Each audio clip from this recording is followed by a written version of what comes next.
ध्यान से लगातार जहाँ जहाँ फिलिस्तीनी जनता रहती थी वहाँ से उन्होंने खदेड़ना शुरू किया।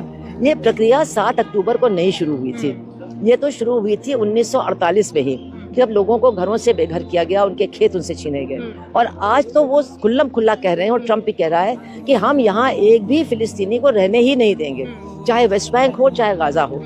तो मतलब आज अगर हम एक झोपड़पट्टी में रहते हैं और हमारी झोपड़पट्टी के ऊपर बुलडोजर चलता है तो हमारे ऊपर क्या बीतती है।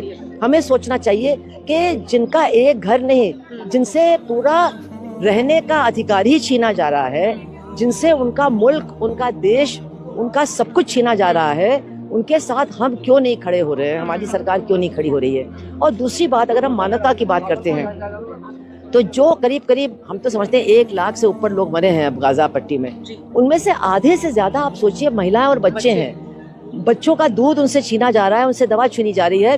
आज वो बता रहे हैं कि दुनिया में सबसे ज्यादा संख्या अपंग बच्चों की फिलिस्तीन के अंदर है, जिन बच्चों का एक अंगूठा काट दिया गया है या एक हाथ काट दिया गया है या पैर काट दिया गया है, इनकी संख्या, जबकि वो इतनी छोटी जनसंख्या है, पूरी दुनिया में सबसे ज्यादा है। तो ये तो उनके बर्बरता और निशंसता की बात है। लेकिन हमको जो समझना है कि हमारा देश कहाँ है। तो देखिए, मैं एक बात कहना चाहती हूँ कि जो साम्राज्यवाद का विरोध नहीं करता वो अपने देश के लिए भी नहीं लड़ सकता है, अपने देश की आज़ादी के लिए भी नहीं लड़ सकता। ये दुनिया का इतिहास हमें बताता है।